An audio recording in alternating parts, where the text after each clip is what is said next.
আসসালামু আলাইকুম দর্শক, আমি নাইম ইসলাম আপনাদের সামনে আবার আরও একটি ভিডিও নিয়ে হাজির হয়েছি। সবাইকে আমার চ্যানেলে স্বাগতম। আজকের ভিডিওটি হচ্ছে এই যে আমাদের সবারই দাবি, প্রত্যেকটা মানুষের দাবি যে আওয়ামী লীগ যে গণহত্যা চালিয়েছেন এবং যে অন্যায় কাজগুলো করেছেন এর দায় মাথায় নিয়ে তাদেরকে দল হিসাবে নিবন্ধন স্থগিত করা হোক এবং দল বাতিল করা হোক। তো এই সম্পর্কে একটি সুসংবাদ, নতুন যে সংবিধান হইতে যাচ্ছে এই সংবিধানের মাধ্যমে এই আওয়ামী লীগের দল হিসাবে বিচার করা হবে। এখানে বলা হয়েছে মানবতা বিরোধী অপরাধ দোষী সাব্যস্ত হলে দল বা সংগঠনের নিবন্ধন স্থগিত বা বাতিল করা যাবে। সংশোধনীয় প্রস্তাবে খসড়া তৈরি। এবারে রাজনৈতিক দল নিষিদ্ধ বিধান রাখাসহ বেশ কিছু বিষয় আন্তর্জাতিক অপরাধ ট্রাইব্যুনালে আইনের সংশোধনীয় প্রস্তাবের খসড়া তৈরি করা হয়েছে।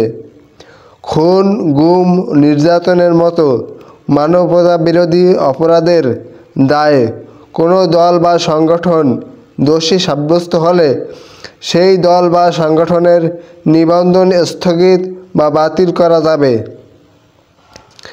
অন্তর্বর্তী সরকার এখন সংসদীয় প্রস্তাবগুলো আরও যাচাই বাছাই করছে বলে জানা গেছে।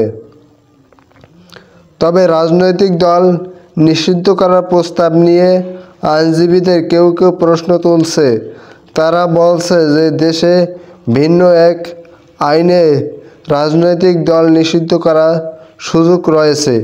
এরপরও আন্তর্জাতিক অপরাধ ট্রাইব্যুনালে আইনে এ ব্যাপারে বিধান যুক্ত করা হলে তা বিতর্ক সৃষ্টি করতে পারে। ছাত্র জনতার গণ অভ্যুত্থান, আওয়ামী লীগ সরকার পতন হয় 5ই আগস্ট। তাদের শাসনে পতনের আন্দোলনে সরকারি হিসাবে যারা আন্দোলন করছে, সরকারি হিসাবে 874 জন নিহত হন। এমন পরিস্থিতিতে ক্ষমতাচ্যুত আওয়ামী লীগের নেতৃত্বের বিরুদ্ধে গণহত্যা চালানোর অভিযোগে ওঠে। বর্তমান অন্তর্বর্তী সরকার গণহত্যা ও আওয়ামী লীগের শাসনের সময় গুমের অভিযোগগুলো বিচারের উদ্যোগ নিয়েছে। আন্তর্জাতিক অপরাধ ট্রাইব্যুনাল 1973 সালে আন্তর্জাতিক অপরাধ ট্রাইব্যুনাল গঠিত হয়।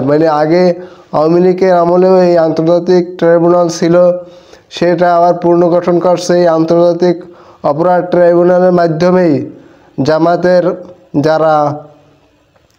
যাদেরকে ফাঁসি দেওয়া হয়েছে মিথ্যা মামলা দিয়া বিভিন্নভাবে রাজনৈতিকভাবে প্রতিপন্ন করে, তারপরে এই আল্লামা দেলোয়ার হোসেন সাঈদী এবং কাদের মোল্লা সাহেব, তারপরে নিজামী সাহেব, পড়তে কামরুজ্জামান, তারপরে মীর কাসেম আলী মিন্টু ভাই, এদেরকে মিথ্যা মামলা দিয়ে এই শেখ হাসিনা ট্রাইব্যুনাল তার নিজের গঠিত ট্রাইব্যুনালের মাধ্যমে ফাঁসিতে ঝুলিয়েছেন। কিন্তু আল্লাহর কি বিচার দেখেন, ওই একই অপরাধে তারা মিথ্যা মামলা দিয়ে অপরাধ করে তারপরে তারা জেলে গেছে, তারপর ফাঁসিতে চড়ছে।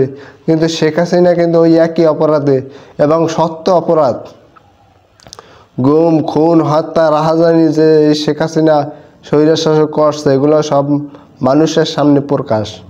এবং এটা মিথ্যা গুজব, এগুলো বলার কোনো অবকাশ নাই, পাওয়ার কোনো সিস্টেম নাই। সে একেবারে প্রত্যেকটা হত্যাকাণ্ড, প্রত্যেকটা রাহাজানি, গণহত্যা চালাইছে মানুষের সামনে শেখ হাসিনা, দিনের মতো পরিষ্কার। অতএব যেই ট্রাইব্যুনাল এখন গঠিত হয়েছে ওই ট্রাইব্যুনালে আওয়ামী লীগ এবং আওয়ামী লীগের যারা দোষর ছিলেন, যারা সাহায্যকারী ছিলেন, সবাই একইভাবে বিচারের আওতায় আনা হবে। এবং আওয়ামী লীগ দল হিসাবে অনেকে দল হিসাবে সাপোর্ট করার চেষ্টা করছে যে আওয়ামী লীগ দল থাকুক, কিন্তু দল থাকার কোনো সিস্টেম নাই। ইনশাআল্লাহ যে অপরাধ ট্রাইব্যুনাল গঠিত হয়েছে এই অপরাধ ট্রাইব্যুনালের মাধ্যমে তারা যে রাহাজানি, হত্যা এগুলো করছে, গণহত্যার দায় নিয়ে তাদের এই দলকে নিষিদ্ধ করা হবে। এটা মানুষও চায় এবং অন্তর্বর্তী সরকার যারা আছে তারাও চায় এবং আশা করি বিএনপিও চায়। বিএনপিও ভুল করবে না। জিয়াউর রহমান অনেক উদারতা দেখাইতে গিয়ে একবার ভুল করেছে, সেই একই পথে আবার তার যারা নেতাকর্মী আছে তারা আশা করি হাঁটবে না। তো দর্শক, ভিডিওটি যারা দেখছেন তাদেরকে অসংখ্য ধন্যবাদ।